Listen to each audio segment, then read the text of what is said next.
Менің есімім Айғаны, мен практик психологпын. Бүгінгі тақырып правила, порядок, дисциплина, критика. Осы тақырыптарды талқылаймыз. Яғни ереже, тәртіп, дисциплина және сын айту. Бұл нәрселер бізге не үшін керек және біз бұлардан қандай кері байланыс аламыз. Осы жайлы талқылаймыз. Яғни менің бүгінгі мақсатым осы нәрселердің құндылығын ашу. Ал кеттік. Маған екі көмекші қыздарым бар. Яғни көмекші дегенде бұл қатысушы жандар өздеріндегі правилаға, дисциплинаға, критикаға, порядокке деген состоянияларын, түсініктерін айтады. И сол арқылы осы жерде біз разборка жасаймыз. Ал давайте. Бірінші былай етейік. Қандай ассоциация береді правила сізге? Правила деген сіз үшін не? Граница, ограничение. Сіз үшін? Тәртіп қойын қазақша, иә? Ереже сізге қандай ассоциация береді? Ереже сіз үшін ол не? Ереже болса бәрі уақыт жақсы пайдаланатын сияқты. Демек сіздің егер ережеңіз болса, ол сізге тиімді болады. Тиімді, уақытты определять еткенге тиімді болады деп ойлаймын. Еще обязанность, иә? И сондықтан да, мысалға, сізде правилаға деген не бар? Негативное отношение бар. Ал сізде керісінше ереже болса, демек сіз уақытыңызды өзіңіз тиімді қолдана аласыз.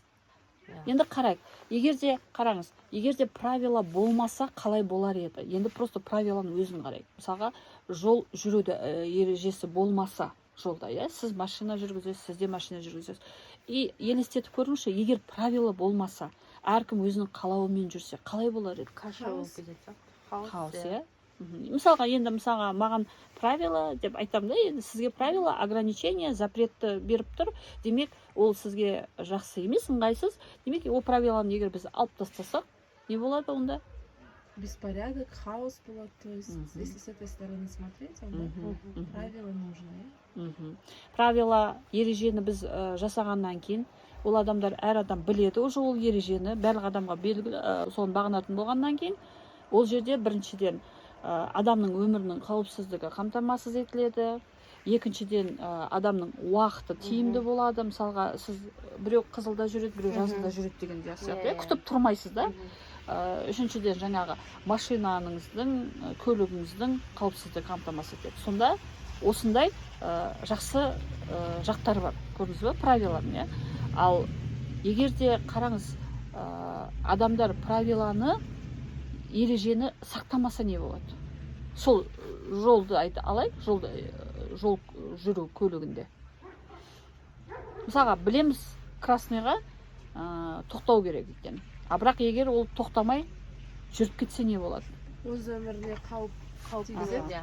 Мысалға, сіз водительсіз да, ана екінші адам красныйға келеді, тоқтамай жүріп кетеді. Сонда сіз қандай состоянияда боласыз?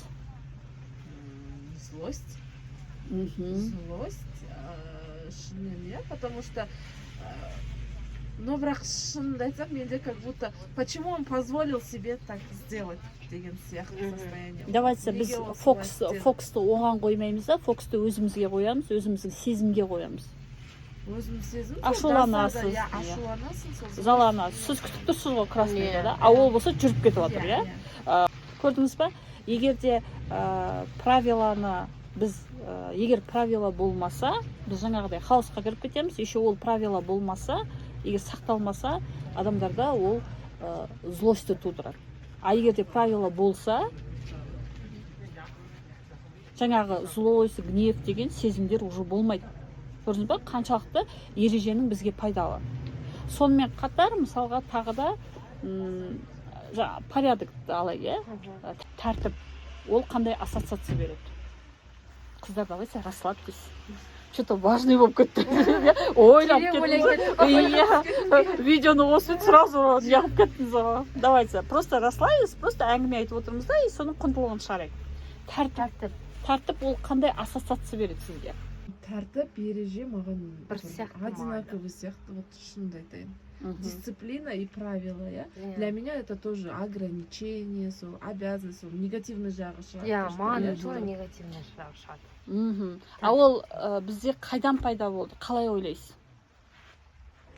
Мысалға С детства. правиламен Да. С детства ол детства былай істеме, былай істеме. Может, содан? иә иә И критика постоянно. Даже Аха. мектептің өзінде кішкентай даже садиктің өзінде мысалы тәртіппен өсіреді, Мгм. соның өзінде уже мида қалып қалған сияқты.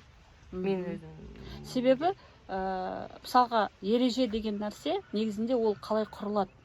Ол мысалға менімен сіздің араңызда болды ғой, бүгін біз келдік қой, бүгін біз бірден мен ережені айттым. Таңертеңгі сағат 9-да фонтанның жанында жиналамыз. Мгм. Егер де сізге ыңғайлы емес болса, мысалы ыңғайлы емес адамдар келген жоқ та, а ыңғайлы адам өзі келді. Көрдіңіз ба? Мен ана келмеген адамдарға мысалы неге келмейсіңдер деп айтпаймын. Себебі мен түсініп тұрмын. Мен айтам да, арғы сторонаның оған ыңғайлы ма, ыңғайлы емес па, ол мен үшін маңызды.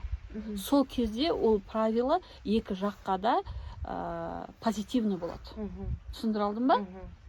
Сол сияқты мысалға жаңағыдай правиланы құратын кезде ол екі адамның арасында құрылады ғой, екінші адамның қалауын естіп білу керек. Маңызды. Түсіндіре алдым ба? Мгм. Мысалға күйеу мен әйел, қыз бен жігіт үйленген кезде олар 50-50, 100 болады, иә? Ол жерде партнерский отношенияға жасау маңызды. А партнерский отношенияны қалай жасаймыз? Ортадағы жаңағы айттыңыз ғой, жаңағы обязанность деген сияқты, иә? Міндеттерді бөліп алу арқылы жасаймыз. Яғни жаңағыдай правила екеуміздің арамызда. Ыңғайлы правила. Например, мен когда вот күйеумен сондай темаларға сөйлескен кезде айтам, давай как-то решать бір общийға келейік деймін, иә? Общий нәрсеге келейік, потому что уже мына жүрісіміз болмай кетті деген кезде менің күйеуім айтады, сен былай істе, былай істе, былай істе, сонда бізде бәрі жақсы болады дейді. Сіз соны істегіңіз келеді ма? Енді сұрақ. Вот сол кезде уже мен автоматически өзімді кінәлі сезіп кетемін. Действительно менің жүрісім дұрыс емес, значит деп. Мен енді істемей жүрсем, значит мен істегім келмей жүр ғой, сол үшін істемей жүрмін ғой онда. Но мен істемей жүрсем, его это не устраивает дегендей ғой. Например, когда маған сөйтіп айтқан кезде, мен уже ойлаймын, значит менікі дұрыс емес, деймін да. И мен өзімнің қалауымды, я знаю, что меня что-то в нем не устраивает, но что именно, я не знаю. Вот енді қараңыз, сіз өз жердегі болған нәрсе бірден былай істе, сен былай істе, сол кезде нормально болады деген кезде сіз оны сразу өзіңізге қабылдадыңыз, сын ретінде қабылдадыңыз. И сразу сіз оны, маған ол ұнай ма, ұнамай ма, менің қалауым ба, сіз айттыңыз, значит мен қаламағаннан кейін оны істемей жүрмін ғой. Сонда сіз өзіңіздің қалауыңызды естіген де жоқсыз. Бірден өзіңізді кінәлай салдыңыз. Көрдіңіз ба? Содан кейін ол жерде правила болған жоқ, ол жерде как-то диктовка болып кетті. Диктовать ете салды ол. Ал правила қалай құрылады? Осындай нәрсе бар. Кім оның ішінде нені істегісі келеді? Сізге 50-50. Мысалға 50-50 қалай бөліп аламыз? Мысалға үйдің бытовой өзінің несі бар. Мысалға продуктыны мен әкелемін. Продукттың ішінде мысалға үлкен етті, бір қыстық ет, үлкен бір нәрсе еді, соны сен әкелесің, мына нәрселерді мен әкелем. Бұл келісім жасап жатырмыз. Или тағы да бір нәрсені. Таңертең баланы садикке сен апарасың, кешке садиктен мен әкелем. Или тағы да бір нәрсе, осындай нәрселерді келісім арқылы, жасау арқылы біз арамызда жаңа келісім орнатамыз. Яғни бұл уже біздің бір кішкентай ережеміз. Түсіндіре алдым ба? Бұл ереже, когда келісім арқылы жасалса, екі адамның арасында, сол кезде ол тиімді болады. Әйел мен күйеуінің арасында да правила болу, яғни взаимный ереже болу маңызды. Мысалға, сен после работы кешке үйге келеді ғой, күнде сағат 6-да жұмыстан кейін үйге келеді, 7-де үйде болады да. И бір күн ол 7-де үйде болмай қалған кезде, не болады сізде? Скандал, да, например. Иә, скандал Неге? неге байланысты болады сонда? Что он нарушил, да? Жоқ, Договоренность енді или сіз как? қорқып жатырсыз А, ғой. иә. Мысалы күнде сағат кешке 7-де келетін адам алады да все жоқ, 8-де де жоқ, 9-да да жоқ, иә, 10-да ол да уже жоқ, 11-де жоқ, тревожность, уже иә, тревожно. Қорқыныштан сіз қорыққаннан как же алаңдап жатырсыз, переживать етіп жатырсыз, иә? Уже артынан скандалға келеді ол. А егер де біздің арамызда правило болса, сағат 7-де келеміз, иә? А егер де біз 7-де келе алмай қалатын болсақ, давай біз бір-бірімізді ескертеміз. Любым путем ескертеміз. Мысалға, тіпті сенің телефоның өшіп қалса да, телефоның болмай қалса да, но тайгада Алдын ала үйден шығып жатқан кезде ескертіп. Иә, вдруг енді, иә, егер кешке сенің сондай планың болса, Иә, алдын ала. онда алдын ала сен маған ескерт, чтобы я не переживала. Мысалы, түнде келемін, сағат 10-да келемін, 11-де келемін, 12-де келемін деп ескерт. Иә? Или жаңағыдай аяқ астынан бірдеңелер болып қалса, жаңа тайгада өмір сүріп жатқан жоқпыз ғой, любой бір жерден телефонмен просто ескерт. Это не контроль. Просто чтобы сіз переживать етпеу үшін. Түсіндіре алдым ба? Егер біз солай арамызда ережен, бұл бір түрі да, осылай ереже жасап алсақ, неден құтыламыз? Не болмайды? Жаңағы конфликт болмайды. А если, например, бір мәлімеге келемаса, например, бір ереже, который устраивает его, а меня не устраивает, например. Скажем, я хочу, чтобы он помогал по дому, а он не хочет. Или он хочет, чтобы мен әйел сияқты сидела и помалкивала, а я не хочу деген сияқты ғой, например. Әйел мен күйеудің арасындағы қарым-қатынас ол адамдарға қаншалықты маңызды, қаншалықты в приоритете это отношение. Түсіндіре алдым ба?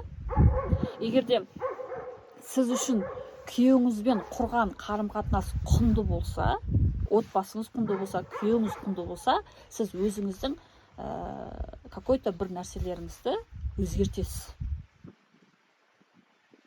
Түсіндіре алдым ба? Құнды болған кезде өзгертесіз. Мысалға, сіздің балаңыздың денсаулығы сіз үшін құнды, иә? И сол үшін балаңыз сіз үшін құнды болғаннан кейін сіз өзіңіздің бір бір каприздарыңызды өзгерте аласыз. Ну, тыймаймыз, өзгерте аламыз. Потому что біз мына құнды баламыз құнды болғаннан кейін. Сол сияқты, если сіз бен жолдасыңыздың араңыздағы қарым-қатынас сізге және жолдасыңызға құнды болған кезде, үшінші вариант бәрі уақыт келісімге келетін. Сізге де оғанда ыңғайлы болатын вариант шығады. Енді андай состояние, да, что действительно опять мен өзіме жасап отырмын да, в любом случае, что любая работа начинается с себя деген сияқты. Мен сонда например, өзімнің қалауым деп тұрсыз ғой, сіз өзіңіздің қалауым. Мен қазіргі, например, состоянием андай, менің қалауым қазір лежать и ничего не делать. И бәрі маған жан-жақтан бәрінеке әкеп жатса болды. Сондай состояниедамын да мен. И осы жақтан уже шығады, по-моему. Почему? Мен өзім қалауымды білмеймін деген сөз ғой. Не можете человек просто лежать и ничего не делать. Өз қалауымды қалай шығару керек деген сөз. Иә, когда адам, когда не үшін мен айтып жатырмын, кішкентай қалаудың өзі қалау. Мысалға, мен жатамда бәрі маған әкеп берсін, бұл менің қалауым, иә? Ол жату сізге не үшін керек болып тұр? Может, сіз өзіңізді қинап жіберген шығарсыз. Ана жауапкершілікті алып, мына жауапкершілікті алып, Просто демалу. ат сияқты шауып кеткен шығарсыз. Содан кейін сіз просто демалғыңыз келіп тұр. И артында жаңағы нәрселерді қосып тұрсыз да. А сіз просто без вины, өзіңізді кінәламай, просто ұйықтап көріңіз, демалып. Еш нәрсе істемей, бір күн үйде жатыңыз.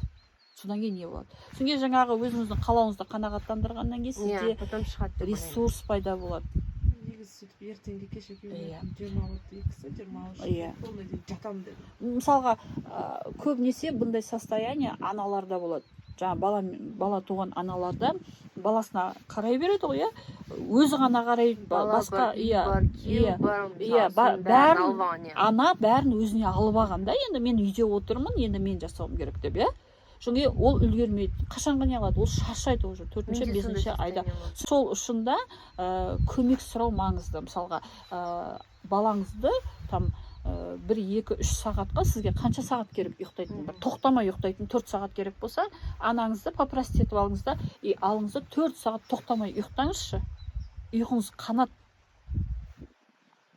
Сол сияқты мысалға үйдің де жұмысына тоқтамай үйдің жұмысын жасасаңыз, ол да сізден отвращение болады. Сол үшін кейде алыңыз да просто ресторанға барыңыз да дайын тамақты ішіңізші. Посудада жумайсың, тамақта пісірмейсің, барасың да отырып өзіңмен өзің бір өзің. Осы нәрселерді өзіңізге уақыт бөліп жаңағыдай нәрселерді жасаған кезіңізде ол уже не болмайды. Жаңағыдай депрессияға кетпейсіз. А то сіз қазір беріп жатырсыз, а бірақ өзіңіз ештеңке алып жатқан жоқсыз. Баланс жоқ и пустота образовалась. Менде негізі сонда да өзімді түзеп алып, сіз тура айтқандай мен сөйтіп істегенмін. Үй жинай бересің, бірақ миымда постоянно тұрады да ұйықтау керек, түсте ұйықтайыншы дегенше, и бүкіл алдымда қойшы деп ешнәрсе жинамадым. Жинамады, ұйықтағанмын. Просто өзіңізге разрешать етіңіз, что вы такая хозяйка. Үйіңіз кір хозяйкасыз. Екі сөйттім ше. Сосын уже пайда болды. Одан кейін уже мен уже ұйықтап сөйтіп өз-өзімді успокоить еттім да, и содан кейін барып менде оянды, что хочу деген ше. Желание. Сіз өзіңіздің қалауыңызбен. Шаршап жүрген өзімді, мен демалуым керек, тура сен сияқты. Мен демалуым керек, мен ұйықтауым керек, просто так жатайыншы деп ше. Жатқым келеді деп ше. Өзіңізді солай өзіңізге уақыт бөліңіз. Адам өзіне уақыт бөлген кезде жаңағыдай нәрсені істейді. Мысалға бүгін тауға келдіңіз. Қазір бөліп жатқан тоқ өзіңізге уақыт. Қаншама нәрсе мысалға таза ауа жұтып жатсыз, сұлулықты көріп жатсыз, өзіңізді сезініп жатсыз. Бағана қаншама өзіңізге мақтау бердіңіз, өзіңізді кінәладыңыз, одан кейін мақтап жатырсыз. Көрдіңіз бе? Өзіңізбен өзіңіз болып жатсыз. Міне. Осы нәрселер адамға маңызды. Критика немен ассоциация беріп тұр сізде? Білмеймін, немен ассоциация. Критика для меня... Мен көтере алмаймын, в общем, критика. Значит, критика сізге бір негативный бір нәрсемен ассоциация. Сол критиканы көтере алмағандықтан мен стараюсь, чтобы меня не критиковали. Сол үшін, например, прям келін болғанда да бір ойбай там күйеуге шықтым ба, например, подарка бірдеңке деген өзді, в первую очередь, лишь бы оттуда критику не слышать, соларға деген сияқты, я. Или там мен шақырғым келмейтін адамды лишь бы критика болмау үшін. Қазір жұмыста болып жатыр ғой, сондай вот мен қазір жаңа жұмысқа кірдім. Сол үшін менен жұмыс көп энергия алады деп ойлаймын, өйткені критика деген вот чтобы не критиковали маған, и оларды үйе берген сайын мен ала берем да, и соның уже жұмыс бәрі полный жұмыстағы кетті да менің энергиям. И уже үйге келгенде үйге менде уже 0 болып келем. Критикаға түспес үшін сіз ол адамдардың ойы сізге маңызды болып тұр. Сіз олардың ойынан тәуелді болып тұрсыз. Мені критиковать етпеу үшін мен шаба беремін деп. Менде андай, наоборот, менде даладағы адамдардан критика мысалы. Сіз мысалы айтасыз, тоғына сен былай істе. Мен нормально, мен кіші, мен оған маған мән бермеймін ондай айша. А бірақ үйдегі адамдар маған біраз істесе, мен деп уже деп қаламын да. Получается, сіз адамға байланысты. Адамға байланысты. Үйдегі адамдар сөйлеп қалдым уже маған уже ответ қайтаруға дайын тұрамын ше. Уже мен уже соған өз-өзімді іштей соған работать етіп жүрмін ше. Маған сөйлесе, мен мән бермей саламын, потому что мен даладағы адамдарға маған сөйлесе маған... Смотрите, ол адам кім? Ол еще соған байланысты. Мысалға ассоциация бар да біздер, я? Мен мысалға сізге кіммін? Мен ешкім емеспін, посторонний адаммын. А егер, допустим, мен сіздің енеңіз болсам, сіз қабылдай алар ма едіңіз? Қиын, я? Получается, сізде біздің ол қазақ халқының менталитеті келінге мынандай бір ассоциация жасап тастадық, робот, жаны жоқ, тек шаба беретін, я? Енеге ассоциация жасап тастадық, бір жаман адам отырған, я? Біз әлі күйеуге шықпай тұрбақ, қыздар күйеуге шықпай тұрбақ, біздің қазақ менталитетте ене деген мынандай образ жасап алдық. И не істейді? Ол критика берген кезде сіздің образбен екеуі жұмыс жасайды. И все, оны қабылдамаймыз. Ене бір жаман адам ғой. Түсіндіре аладың ба? А негізінде ол кәдімгі мен сияқты адам. Просто өзінің ойын айтқан. Оны сіз жасауыңыз да мүмкін, жасамауыңыз да мүмкін, ол сіздің қалауыңызға байланысты. Мысалға, критика сіздің өсуіңізге, жақсы болуыңызға бір қадам іс-әрекет. Бір қадам көмектеседі. уже артынан бүйтіп клубок сияқты кетіп жатыр да менде. Қазір, например, критиканы не істесең, мне кажется уже, например, что уже здесь проблема самооценка жағы кетеді. Yeah? Потому что сен өзіңде не уверен болған соң, тебе хочется всегда, чтобы тебя одобрили. Вот сондай состояние болып тұрады. ол енді Одобрениесін қараңыз, самооценка ол басқа тақырып та. Просто сізде айттым ғой, тәуелділік. Мені одобрили деп тұрсыз ғой. Чтобы вас одобрили, сіз ана критикаға ұшырамас үшін барлық нәрсені өзіңізге ала бересіз ғой. Өзіңізге алып бәрін істей бергеннен кейін айтады ғой, ой, мынау қыз қандай жақсы қыз. Вот одобрили. Это с детства келеді ғой. Да, ағам жақсы, ағамның қолынан келеді деп айтатын да, а менікі наоборот. Сен қолынан там, сен қолынан келмейді деп, мына қыз, например, прямо айтпаса да, елдің көзінше айтып отырады да, например, бұл қыз енді осындай деп сөйтіп отырады да. Бұл кезде сізде қалыптасқан критика деген жақсы емес бұл. Критика сізді жаңағыдай как будто неңізді наоборот түсіреді. Бағаңызды түсіреді, жаңағы рухыңызды түсіреді, бір сондай бір жаман нәрсе болып қалған. Егер де сын адамға айтылмаса, адам деградацияға шығады. Қалай ол өзін улучшить етеді? Қалай ол өседі? Қалай ол, мысалға, сіз осылай жасап жатырсыз да, а со стороны маған көрініп тұр да, как его еще лучше сделать. И егер мен оны айтпасам, сіз қайдан білесіз, сізде қалай болып жатырған оның? Түсіндіре алдым ба? Сын айтылмаған жерде адам деградацияға ұшырайды. Уже себебі білмейді, қалай өсу керек, қай жерін ол улучшить ету керек білмейді ғой. Иә. Сол үшін де сын адамға қажет. А бірақ та біздің менталитетте критика деген ол бір негативный бір нәрсемен ассоциация беріп қалған. Как будто біз біреуді критиковать етіп жатқан кезде, как будто біз ол адамның бағасын түсіріп жатқан сияқты. Ол адам, иә, көбінесе бізде адамдар солай қабылдайды. Как будто сын айтып жатқан кезде мені кемсітіп жатқан сияқты. Осымен ассоциация береді да. Мысалға маған біреу сын айтса, мен бірден вот мына жерін жөндеу керек, мына жерін жөндеу керек екен деп сразу не қыламын. Мен иногда сұраймын біреулерден, мен бәс істеп жатырмын ба, мен сұраймын, мен дұрыс істеп жатырмын ба деп ше. Мысалы бобай машинада кетіп жатырмыз, мысалы иногда үндемей қалады да, өзім сұрап аламын, дұрыс келе жатырмын ба, мен дұрыс келмей жатырмын ба, айт деп ше. А иногда ұрысса уже не ағайсың деп, мен жаймен түсіндір, жаймен айтсам мен түсінемін деп сөйтіп мен сондай болады.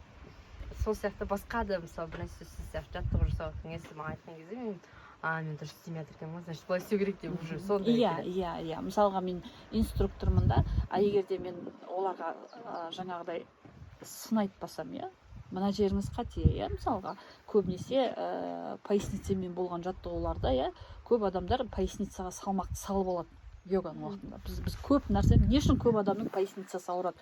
Бүкіл салмақты адамдар бәрі уақыт поясницаға салып тастайды. Ал сонда мен егер де барып оны айтпасам, егер мен оны жөндемесем, иә, үндемей тұра берсем, иә, ана адам 1 сағат бойы поясницасына салмақ салғаннан кейін ол поясница ауру шығады. Мен басында солай болды ғой. Мен қазір уже контролирую, потому что басындағы жаттығуларда в начале менің белім ауырады. А потом Ба деп салып алады да? Иә. Сосын ішін тарт, не белімді босат деп айтасыз ғой. Сол кезде уже қазір мен контролировать етемін соны. Контролировать. Кейде даже жіберіп жібергеннің өзінде қайтадан әкеліп түзеп қойған кезде уже қазір мен поясницам ауырады. Міне критика несімен бізге пайдалы? Денсаулығыңызды жақсылап алдыңыз, қарым-қатынасыңызды жақсылап аласыз. Одан кейін өзіңіздің өсуіңізге, улучшаться етуіңізге сізге бір қадам. Критика один шаг к улучшению. Түсіндіре алдым ба? Ал кеттік. Енді дисциплина. Дисциплина мен тәртіп екеуі енді ұқсас нәрселер. Қалай дисциплина сізге немен ассоциация береді? Шектеу. Мен немен ассоциация беретін шынымды айтайын айта алмаймын қазір. Но дисциплина маған өте ауыр беріледі тоже. иә маған да ауыр береді. Например, я не могу Негатив встать ман. во столько и лечь во столько. Ондай менде жоқ. Насколько мен өзіме айтам, мен бүгін осындай кезде жатам. Ну, 1-2 сағат асығып тұрып жатам. Обязательно. Почему деп же? Мен уже уақытқа келген кезде, например, вот мен айтам, ну я не хочу деймін да, өзімді сөйтіп не істей саламын. Жібере саламын. Потом в этом плане дисциплина жағынан тоже у меня я во время не умею укладываться. Тоже не получается. Сізде получается сіздің уақытпен контактыңыз жоқ. Уақытты басқара алмайсыз өзіңіз. Тоже медленно істеуім ба, жай тоже сол кішкентайымнан вот мне вот қалыптасқан, что я медлительная. менде де сондай. А дисциплина сізге несімен шектеу беріп тұр сізге? Ол қайдан дисциплина деген ана мағынандай мен өзімнің қалауымды біреудің айтқанымен мен істей алмаймын, потому что дисциплинада ұстайды мен деген сондай сияқты. Как будто сіз дисциплина, как будто сіздің қалауыңызды өшіріп тастаған сияқты болып тұр ғой, иә? Енді қазір мен сізге мысалға келтіріп айтайын. Үкіметте жұмыс жасайсыз ғой, сізде конкретно дисциплина бар. Мынандай кезде отчет бар, осындай кезде тапсыруыңыз керек, потому что сізді жоғарыда контролирующий лицо бар и конкретно дисциплина жұмыс жасап тұр. Мынандайда келу керек, мынандайда кету керек, мынандай, обед мынандай, иә? Иә. Енді қараңыз, сіз дисциплинированный адамсыз жоғарыдағы жаңағы талап бойынша. Талап қойып отыр ғой енді. Егер сіз мынау дисциплинаны орындамасаңыз, сізге 1 айлық неңізді бермейді, ақшаңызды бермейді. Бермейді ғой енді. Егер мысалға дисциплина айтады ғой, дисциплинарные изыскания влождеттік деп айтады ғой мысалға, иә? Жаңағыдай выговор беріп атады бірдеңе, егер дисциплинадан шығып кеткен кезде. Осы дисциплинаның арқасында жаңағы жұмыстардың бәрі четко жасалынады. Отчеттар четко уақытында жасалынады. Отчет жасау үшін сіз мына іс-әрекеттерді жасайсыз. Түсіндіре алдым ба? Енді қараңыз, ал мен осылай 20 жыл дисциплинада жұмыс жасаймын. Четко мен жоғарымнан руководитель бар, руководитель тұрған. Сөйтемде мен полностью жұмыстан шығамда, өзіме кәсіпкер болып кеткен кезімде мен уже өзім дисциплинаны құра алмаймын. Потому что мен 20 жыл үйреніп қалғам ғой, мен төбемде біреу тұр. Мен біреуге мені контролировать етіп, мені командовать етіп тұрған кезде мен өзім дисциплинамды ұстай аламын. Потому что білем да, оған жауап беруім керек, өйтуім керек, артында менің зарплатам бар, тағы бірдеңе бар. Ал енді мен өзім жеке кәсіпкер болған кезімде, егерде мысалға мен жаңағыдай уақытты қоям, мысалға таңертеңгі сағат 6-да йога сабағы деп айтамын, иә? И менде дисциплинаны сақтаймын мен. Таңертең сағат 6-да йога сабағына барам, сағат жаңағы 7-де бітірем, одан кейін 8:30-да барам, одан кейін 10-да бітірем дегенім бұл менің дисциплинам. А егер мен дисциплинам болмаса, мен бір күн барам, бір күн бармаймын. Сізге қалай ол? Мысалға сіз қатысушысыз, мен ескертпеймін, мен ережем жоқ та, мен ережем жоқ адаммын. Ережеде ескерту деген жоқ. Ережем жоқ болғанда ескертпеймін ғой. А дисциплина менің нашар. Ұйықтағым келсе, айтамын, мен қойшы, қазір қалап тұрмын ұйықтауды, ұйықтап қаламын деп айтамын. Сіз ақшасын төлеп қойыпсыз. Сіз ұйқыңыздан оянып таксиіңізбен келіп отырсыз таңертеңгі 6-да. А мен үйде жатырмын. Ескерткенім жоқ, менің тәртібім жоқ, дисциплинам вообще ақсап жатыр. Сізде қандай сезім болады сол кезде? Бармаймын сізге дейсің. Сезім қандай болады? бір келесің. Сезім қандай болады? Қалай өзі дейсің да. Кетіп қаласың бұрылып. Сезім қандай болады? Неответственное деп. Злость внутри енді. Гнев, то, что сен... Может, бір нәрсе болып қалған шығар. Енді бірінші, егер сонда бірінші жағдай болса, ойлайды, мысалы мен өзім ойлайтын едім, может, бұл кісі бекерден бекер қалмайды ғой, может, бір нәрсе болып қалған шығар. Мен бірнеше рет жасаймын. Бірнеше рет жасаймын. Бірнеше рет жасаса, уже болды. Бір күн бармын, бір күн жоқпын. Значит, неответственная. дисциплинированный адаммын. результат шығара Сізге алмайтын ыңғайлы шығар. ма? Иә. Көрдіңіз ба? Бірінші сізде қандай сезім пайда болды? Агрессия, злость, гнев пайда болды, иә? Еще безответственность. Көрдіңіз ба? Егер адамның дисциплинасы жоқ болса, ол екінші сторонада агрессия тудырады, раздражение тудырады, злость тудырады. Қалай недисциплинированный адам екінші адамға қалай әсер ететінін көрдіңіз ба? Ал енді, например, чтобы адамға ондай тудырмау үшін, мен, например, сейчас стараюсь, да, вот именно мен қазір работа жағынан айттым ғой. Міне, осы жерде мен үзе салайын, иә, сізді, иә, қараңыз. Сол ана адамға злостьті тудыртпас үшін мен өзіме дисциплина жасап қойыппын ғой, иә, и мен оған жауапкершілікті аламын. Таңертең сағат 6-да тұру үшін мен обязательно сағат кемінде ондан кейін ұйықтаймын. Бір нәрсені қарағым кеп тұрса да, бір нәрсені істегім кеп тұрса да, бір жерге барғым кеп тұрса да, мен бармаймын. Түсіндіре алдым ба? Мысалға, жаңағы группаластар, жаңағы одноклассниктер шақырады, иә, кешке, иә, и олар түнге сағат 12-1-ге дейін, 2-ге дейін отырады, тіпті біреулер түнге дейін, таңертеңге дейін отырады. Мен ол күндері ол жерлерге бармаймын. Себебі менің таңертеңгі сағат 6-да сабағым бар. Мен жауапкершілікті алып тұрмын, көрдіңіз ба? Мен ұйқым кеп тұрса да, мен орнымнан деп әйтеуір тұрамын, жаңа су ішемін, шегеге тұрамын, таңертең тұра сала, терезелердің бәрін ашып тастап тұрып, таза ауаны жұтамын да, қан айналым болғаннан кейін ұйқы ашылады, осының бәрін жасаймын да, ұйқымды полностью ашамын. И таңертеңгі 6-ға мен дайын боламын. Себебі мен жауапкершілікті алып тұрмын. Түсіндіре алдым ба? Себебі мен мына дисциплинамды қойдым да, сол дисциплинама қарай жұмыс жасаймын. Вот именно если эта дисциплина выматывает. Демек, сіз өзіңізге көп қойып тастағансыз. Оны да қарау керек. Мысалға, мен бастапқыда былай етіп алдым да, иә. Енді полный апта өзім кәсіп ашқан кезде, получается, бүкіл аптаның бәрі мен өзімнің қалауымда, өзімнің басқаруымда, уақытымда алдымда. Понедельник, среда, четверг, пятница, суббота, воскресенье бәрі таңертең йога сабақтар бар. Шаршадым. Мен 2 айдан кейін мен тек қана ұйқым келеді болды. Таңертең просто ұйқым келеді болды, маған ешнәрсе керек жоқ. Кейін мен таңертеңгі уақыт, мысалға, қазір сағат 5:30-да кеткеннен сағат йогам 10-да бітеді, келем дегенше енді 11 болады, получается, мен оған дейін тамақ ештеңе ішпеймін ғой. И күн деп қайталанғаннан кейін менің кәдімгідей қарным аш болады. Таңертеңгі тамақтың өзінің орны бар. Түсіндіре алдым ба?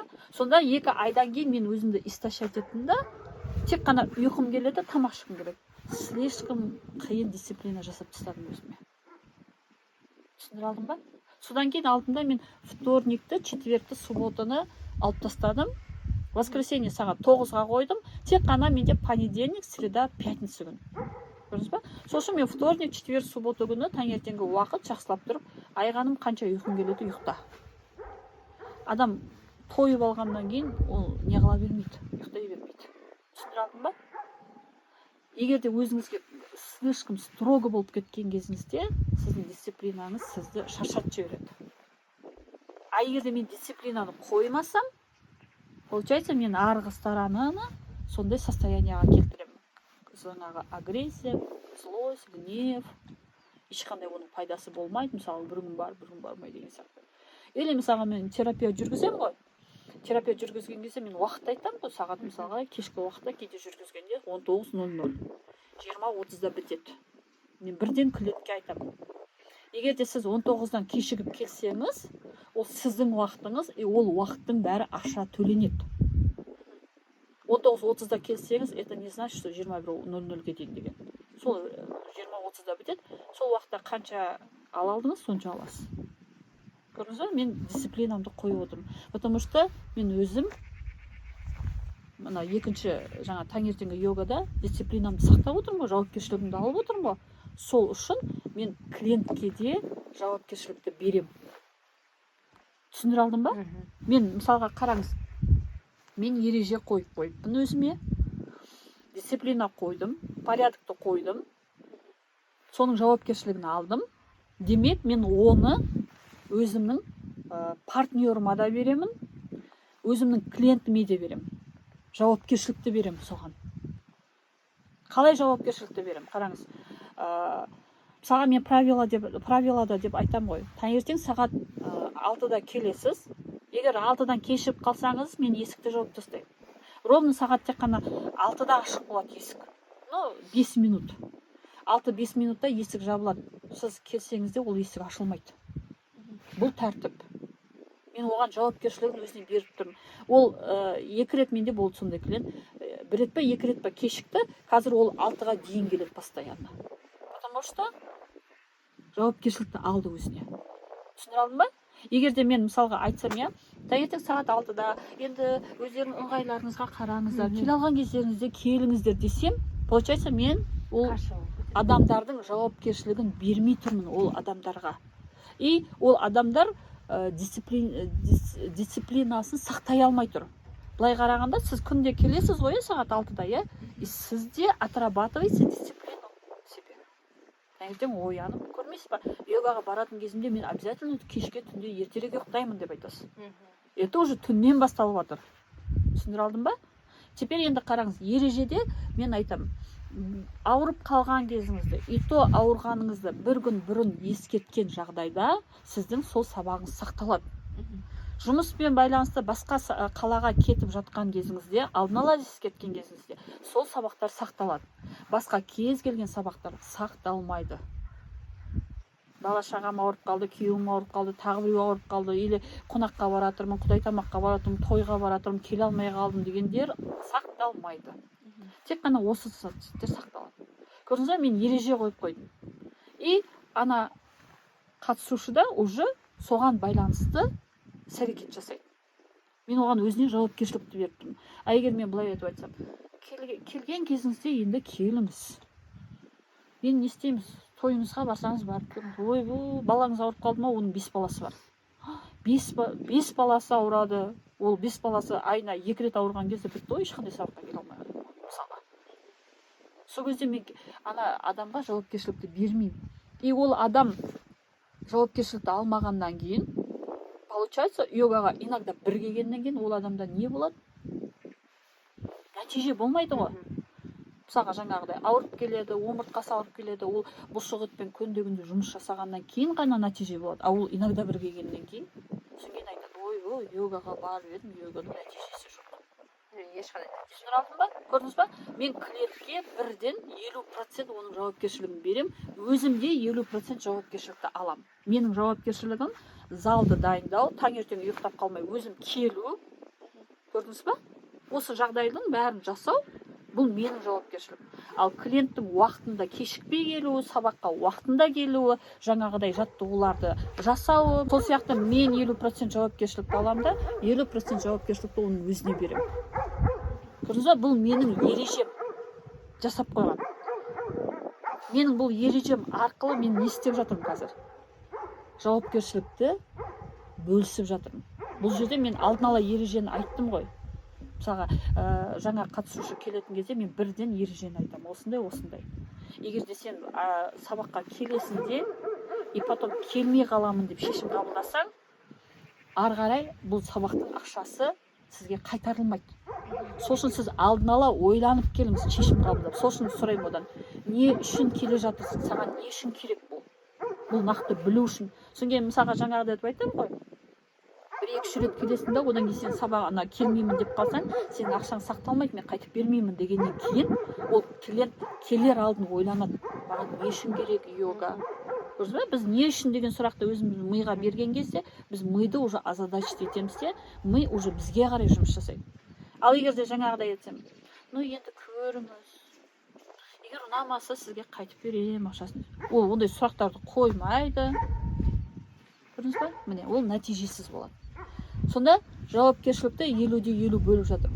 Міне жаңағы партнерский отношения деген тек қана әйел мен күйеудің арасында емес, ол баламен де, қызбен де, шешемен де, әкемен де, ағамен де, бәрінің арасында. Сол кезде сіз 100% жауапкершілікті өзіңізге алып алмау маңызды. Постоянно 50%-ін беріп отыру. Міне мынандай нәрсе, бірақ та 50-50. Осылай бөлсек деген. Түсіндіре алдым ба? Сол кезде арғы жақта агрессия да болмайды, злость да болмайды, гнев та болмайды, потому что біз екеуміз келісе отырып ережені жасадық. Ол ережені қиындатпаймыз. И сол ережені соблюдать етуге әрекет жасаймыз. Түсіндіре алдым ба? Дисциплина да сол, порядок да сол. А егер бұл нәрселер болмаса, бізде уже хаос болады. Қалайсыздар? ойланатын нәрсе болып кетті кәдімгідей. Осымен бүгінгі тақырыбымызды қорытындылайық. Егер де сіз өзіңізге сұрақ беріп көріңіз, правила, порядок, дисциплина, критика, бұл сөздер сізге қандай ассоциация беріп тұр? Көбінесе біздің анау кеңес өкіметінен қалып қойған жаңағы правилалар бар. Сол кезде көбінесе жаңағыдай қатал беріп жіберген, односторонний беріп жіберген правилалар бар. Сол кезде ол правилалар керісінше адамға қиындық ұшыратты. Одан злость, гнев деген сезімдерді оятты. И сол кезде адамда бұл нәрселерге, жаңағы правила, порядок, дисциплина дегенге образовалась ассоциация, запрет, ограничение. И бұл установкаларды да біз өзгерте аламыз.